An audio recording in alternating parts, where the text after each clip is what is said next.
Hello everyone, my name is Surendra Kumar. Welcome to the e-learning class.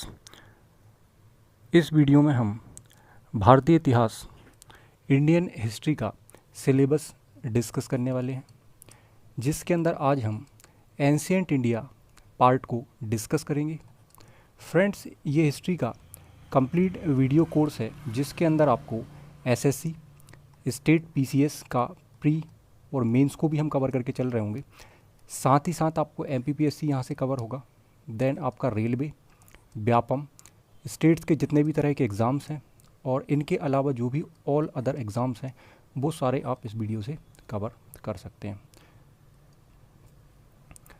Friends, जैसा कि आपको पता है, भारतीय इतिहास को हम 3 सेक्शन में डिवाइड कर लेते हैं।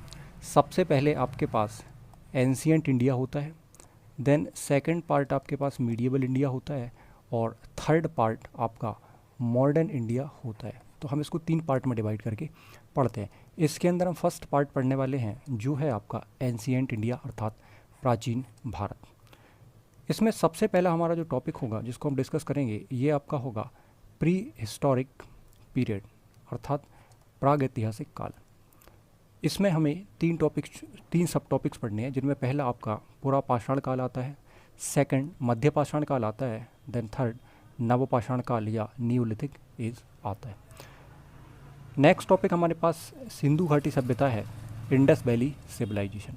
सिंधु घाटी सभ्यता का नामकरण हमें पढ़ना है, विस्तार पढ़ना है, हड़प्पा सभ्यता का उद्भव तथा विकास, सिंधु सभ्यता की विशेषताएं, राजनीतिक संरचना, अर्थव्यवस्था, सामाजिक जीवन, धार्मिक स्थिति, लिपि, स्क्रिप्ट, परिवर्ती हड़प्पा संस्कृतियाँ और सिंधु सभ्यता का पतन, decline of Indus valley civilisation. तो ये सारे टॉपिक्स हम यहाँ से कवर कर रहे होंगे। देन इसके बाद हम नेक्स्ट बात करते हैं। तो जैसा कि आपको पता है कि सिंधु घाटी सभ्यता का पतन होता है, ठीक है। देन उसी के साथ आर्यों का भारत में आगमन होता है और उसके बाद हम वैदिक पीरियड या वैदिक काल को डिस्कस करते हैं। वैदिक काल को 2 सेक्शन में हम डिवाइड करके पढ़ते हैं, जिसमें पहला पूर्व वैदिक काल होता है और सेकंड पार्ट आपका उत्तर वैदिक काल होता है। फर्स्ट पार्ट को ऋग वैदिक काल भी कहते हैं। तो इसके बारे में हम डिटेल में पढ़ने वाले हैं, जिसके बारे में हम आगे बात करेंगे। यहाँ हम ओनली इस सिलेबस के पॉइंट्स को फोकस कर रहे हैं कि कौन कौन से सिलेबस के पॉइंट्स हमारे यहाँ पर बनेंगे। तो इसमें सबसे पहला पॉइंट आपका आता है राजनीतिक व्यवस्था, सामाजिक व्यवस्था, अर्थव्यवस्था, धर्म और दर्शन। इन सेक्शंस को हम यहाँ पे कवर करने वाले हैं। देन इसके बाद आपका उत्तर वैदिक काल जो आता है, जिसको हम पोस्ट वैदिक पीरियड कहते हैं, इसके अंदर राजनीतिक व्यवस्था है, समाज, अर्थव्यवस्था, धर्म और वैदिक साहित्य सेक्शन यहाँ से हम कवर करने वाले हैं, जिसको हम वैदिक लिटरेचर कहते हैं। देन इसके बाद नेक्स्ट हमारा जो टॉपिक आता है इसी के अंदर, जिसमें आपको पढ़ना है आश्रम व्यवस्था। इसमें हम इसको कह सकते हैं सूत्रकाल तक जो आर्यों की जीवन से जुड़ी महत्वपूर्ण घटनाएं हैं, जो कर्मकांड हैं, ठीक है, इनके बारे में हम यहाँ से पढ़ेंगे, जिसमें हमें आश्रम व्यवस्था पढ़ना है, पुरुषार्थ पढ़ना है, संस्कार पढ़ना है और विवाह पढ़ना है। ये हमें 4 टॉपिक्स यहाँ से कवर करने हैं। देन इसके बाद नेक्स्ट हमारा टॉपिक आता है महाजनपद काल और मगध का उत्कर्ष। तो इसके अंदर हमें 16 महाजनपदों के बारे में पढ़ना है। देन इसके बाद जो स्टार्टअप का होता है, इसी में हमें इसके बाद हमें नेक्स्ट टॉपिक पढ़ना है मगध का साम्राज्यवाद, ठीक है, जिसके अंदर हमें हर्यक वंश से नंद वंश तक या नंद डायनेस्टी तक सारी चीज़ें डिस्कस करनी है। इसमें जो भी रूलर हैं उनके बारे में हम डिस्कस यहाँ पर कर रहे होंगे। हर्यक डायनेस्टी या हर्यक वंश हमें पढ़ना है, शिशुनाग वंश पढ़ना है, नंद वंश पढ़ना है। इसके बाद राजत्व का सिद्धांत है, थ्योरी ऑफ किंगशिप। देन इसके बाद नेक्स्ट आपका आता है भारत पर ईरानी आक्रमण और यूनानी आक्रमण। नेक्स्ट टॉपिक हमारा है धार्मिक आंदोलन, रिलीजियस मूवमेंट, नास्तिक संप्रदाय, बौद्ध धर्म, जैन धार्मिक ग्रंथ, जैन महासभा, जैन धर्म के राजकीय संरक्षण, भागवत धर्म, वैष्णव धर्म, शैव धर्म, बौद्ध साहित्य और जैन साहित्य। इनके बारे में हम डिस्कस करेंगे, जिन्हें हम धार्मिक आंदोलन कहते हैं। सो इसके बाद नेक्स्ट टॉपिक हमारा आता है मौर्य साम्राज्य, ठीक है, और मौर्य शासक, इनके बारे में डिस्कस करेंगे। सो देन मौर्य साम्राज्य में आप सबसे पहले चंद्रगुप्त मौर्य को पढ़ने वाले हैं। देन इसके बाद आपके पास बिंदुसार हैं, ठीक है, फिर अशोक के बाद हमें अशोक के अभिलेख पढ़ने हैं, परिवर्ती मौर्य शासक पढ़ने हैं, मौर्य साम्राज्य के पतन के कारण पढ़ने हैं कि मौर्य साम्राज्य का पतन क्यों हुआ, ठीक है, यहाँ से क्वेश्चंस आपके मेंस एग्जाम में ज़्यादातर क्वेश्चंस बनते हैं। मौर्य साम्राज्य के पतन के कारण मौर्य जो प्रशासन है, केंद्रीय प्रशासन है, प्रांतीय प्रशासन है, नगर प्रशासन है, ठीक है, आर्थिक व्यवस्था, सामाजिक जीवन या सामाजिक स्थिति, मौर्य काल में धार्मिक जीवन या धर्म, ठीक है, कि मौर्य काल में जो धार्मिक जीवन था किस तरीके का था, ठीक है। देन आगे हम देखें तो मौर्य कला या मौर्यन आर्ट, ठीक है। तो ये सारी चीज़ें हमें पढ़नी है। इसमें जो ये वाले सेक्शंस आपके बनते हैं ये मेंस के लिए बनते हैं। जब हम इनको टॉपिक्स को पढ़ेंगे तो उस केस में जो भी यहाँ से फैक्चुअल क्वेश्चंस होंगे वो सारे क्वेश्चंस हम प्री एग्जाम्स के लिए या वनडे एग्जाम्स के लिए प्रिपेयर कर रहे होंगे। देन आपके जो डिस्क्रिप्टिव क्वेश्चंस हैं वो क्वेश्चंस आपके मेंस एग्जाम में आ रहे होंगे, तो जिसको हम आगे कवर करने वाले हैं। सो यहाँ पर नेक्स्ट टॉपिक आपका आता है पोस्ट मौर्यन पीरियड, जिसको हम बोलते हैं मौर्योत्तर काल। इसमें आपके पास शुंग वंश आता है, शुंग डायनेस्टीज़, ठीक है, कण्व वंश आता है, आंध्र सातवाहन वंश आता है, मौर्योत्तर काल में विदेशी आक्रमण एक टॉपिक हमारे पास आता है। देन मौर्योत्तर प्रशासन, पोस्ट मौर्यन एडमिनिस्ट्रेशन, व्यापार एवं वाणिज्य आता है, कला एवं साहित्य आता है। देन आपका आता है मौर्योत्तर कालीन धर्म। इसके बाद हम नेक्स्ट बात करते हैं संगम काल की, जिसको हम संगम पीरियड के नाम से जानते हैं।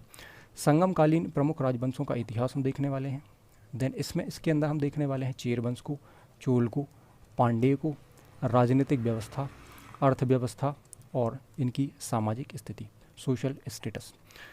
इसके बाद हमारा नेक्स्ट टॉपिक आता है जो हमें डिस्कस करना है, वो है गुप्त काल या गुप्ता पीरियड। इसमें हम बात करने वाले हैं सबसे पहले अभिलेखीय साक्ष्य, कि हमें गुप्त काल के क्या अभिलेखीय साक्ष्य मिलते हैं, ठीक है, एविडेंस। देन इसके बाद हम चंद्रगुप्त प्रथम को पढ़ेंगे, समुद्रगुप्त पढ़ेंगे, चंद्रगुप्त द्वितीय या विक्रमादित्य को पढ़ने वाले हैं, कुमारगुप्त पढ़ेंगे, स्कंदगुप्त, गुप्त काल में प्रशासनिक व्यवस्था, गुप्तकालीन समाज, गुप्तकालीन आर्थिक जीवन, गुप्त काल में कला एवं साहित्य और गुप्तकालीन धार्मिक स्थिति। नेक्स्ट हमारे पास आता है गुप्तोत्तर काल, जिसको हम कहते हैं पोस्ट गुप्ता पीरियड। इसके अंदर मौखरी वंश, उत्तर गुप्त शासक, मालवा का यशोधर्मन, हर्षवर्धन, दक्षिण भारत, बांकाटक राजवंश, कदम्ब राजवंश, पल्लव राजवंश, पल्लव प्रशासन, पल्लव संस्कृतियाँ, चालुक्य वंश, त्रिपक्षीय संघर्ष, पाल वंश, गुर्जर प्रतिहार, राष्ट्रकूट वंश, गुप्तोत्तरकालीन भाषा एवं साहित्य, स्थापत्य, कला या आर्किटेक्चर। तो ये सारे टॉपिक्स हम यहाँ से कवर करने वाले हैं गुप्तोत्तर काल से। देन इसके बाद नेक्स्ट आता है चोल साम्राज्य या चोल एम्पायर। तो कुछ पार्ट हम इसका डिस्कस करने वाले हैं, जहाँ से कुछ फैक्चुअल क्वेश्चंस बनते हैं या आपके मेंस के क्वेश्चंस बनते हैं, तो इसको हम डिस्कस करेंगे। देन आपका लास्ट पार्ट बनता है प्राचीन काल के प्रमुख कुछ स्थापत्य एवं विदेशी यात्री, जिनमें हम डिस्कस करेंगे प्राचीन काल के जो महत्वपूर्ण मोन्यूमेंट्स हैं या स्तूप्स हैं या इस तरह की चीज़ें जो आपके प्री एग्जाम्स में फैक्चुअल फॉर्म में पूछे जाते हैं। देन इसके अलावा यहाँ से जो मेंस के क्वेश्चन बन रहे होंगे हम उनको शामिल करेंगे, और आगे हम यहाँ पर डिस्कस करने वाले हैं कुछ विदेशी यात्री और अरबी यात्रियों के बारे में जो प्राचीन काल में भारत में आए हुए हैं, ठीक है। तो इनको हम डिस्कस करेंगे, यहाँ से भी आपके फैक्चुअल या फैक्ट वाइज क्वेश्चंस बनते हैं। सो इस कुछ कोर्स में या इस वीडियो सीरीज़ में फ्रेंड्स नया यहाँ पर क्या है, तो आप यहाँ देखेंगे कि हम सभी टॉपिक्स को कवर करने वाले हैं। इंडियन हिस्ट्री में या भारतीय इतिहास में जो भी छोटे से छोटे टॉपिक या बड़े टॉपिक होंगे हम सारे टॉपिक्स यहाँ पर कवर करने वाले हैं। देन यहाँ पर हम इंटरकनेक्टिंग अप्रोच लेने वाले हैं, जिसमें हम क्या करेंगे, टॉपिक्स के अंदर इंटरकनेक्टिविटी को लेकर चलेंगे। जैसे कोई टॉपिक अगर हमने प्रीवियस पढ़ा हुआ है तो उसके साथ जो टॉपिक को रिलेट कर रहा होगा या उसके साथ जो टॉपिक कनेक्ट होगा उस टॉपिक को हम समझ रहे होंगे। इतिहास में बहुत सारे टॉपिक्स फ्रेंड्स बनते हैं जिसमें हम अगर इंटरकनेक्टिविटी लेकर चल रहे होंगे तो हमें टॉपिक्स बड़े आसानी से याद भी हो रहे होंगे और हम चीज़ों को कॉन्सेप्चुअली रिवाइज भी अच्छे से कर पाएंगे कि कौन सा टॉपिक हमें कहाँ रखना है, किस टाइम पीरियड में रखना है, वहाँ से कौन से क्वेश्चंस बनना है, किस तरीके से उसको कवर करना है। तो सारी चीज़ें कनेक्टेड होंगी, ठीक है। तो हमें आसानी से लिंक बाई लिंक चीज़ें याद भी होंगी, ठीक है, और हम एग्ज़ाम्स के लिए चीज़ें अच्छे से प्रिपेयर भी कर पा रहे होंगे। एग्ज़ाम ओरिएंटेड सिलेबस को हम लेकर चल रहे होंगे, जो एग्ज़ाम ने सिलेबस डिफ़ाइन किया हुआ है उसके बेसिस पर हम उन्हीं टॉपिक्स को शामिल कर रहे होंगे जो एग्ज़ाम्स के लिए इंपॉर्टेंट हैं। हम उन टॉपिक्स को नहीं डिस्कस करेंगे, ठीक है, जो एग्ज़ाम में नहीं पूछे जाते। जैसे कि मैंने आपको सिंधु घाटी सभ्यता या इंडस वैली सिविलाइजेशन बताया, ठीक है, तो इंडस वैली सिविलाइजेशन को हम बस डिस्कस करेंगे। उसके अलावा जो बाकी की सिविलाइजेशन है, जैसे कि हम मेसोपोटामिया की बात करें, मिस्र की बात करें, है ना, तो इनको हम डिस्कस नहीं करेंगे ना। ये यूपीएससी के एग्ज़ाम्स के लिए ठीक है, बट ये टॉपिक हम यहाँ डिस्कस नहीं करेंगे क्योंकि कोई भी एग्ज़ाम या वनडे एग्ज़ाम में आपको ये क्वेश्चन नहीं मिलने वाले हैं, है ना। देन यहाँ तक हम एमपीपीएससी में देखें तो हमें मेसोपोटामिया या बाकी चीज़ें हमें ये नहीं मिलेगा या हमें ये टॉपिक नहीं पढ़ना है क्योंकि ये शामिल भी नहीं है, ठीक है। इतिहास का टॉपिक है बट ये हम वर्ल्ड हिस्ट्री में इसको पढ़ सकते हैं, ठीक। विजुअली क्लियर ऑल कॉन्सेप्ट हम कोशिश करेंगे कि फ्लो चार्ट डायग्राम्स के थ्रू हम हर चीज़ों को बहुत अच्छे तरीके से क्लियर कर पाएँ विथ टाइम, है ना। टाइम के अभी हमने टाइम डिस्कस नहीं किया, तो टाइम के साथ हम सारी चीज़ें प्रॉपर तरीके से पढ़ रहे होंगे कि किस टाइम के अंदर कौन सी फैक्ट या कौन सी चीज़ें आपकी आती हैं, क्योंकि एग्जाम में या हिस्ट्री में कई बार टाइम भी आपसे पूछा जाता है। और हमें क्लियर तभी होगा जब हम टाइम टू टाइम चीज़ें पढ़ेंगे, हम कहाँ से स्टार्ट कर रहे हैं और हमें कहाँ तक टाइम को लेकर चलना है। सिंपल एंड इजी एक्सप्लेनेशन होने वाला है, हम हर चीज़ों को सिंपल तरीके से इजीली एक्सप्लेन करके समझते चल रहे होंगे।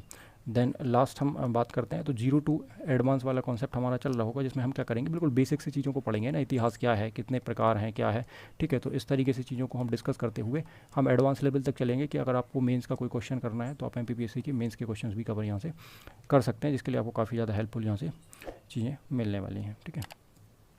So thanks for watching this video.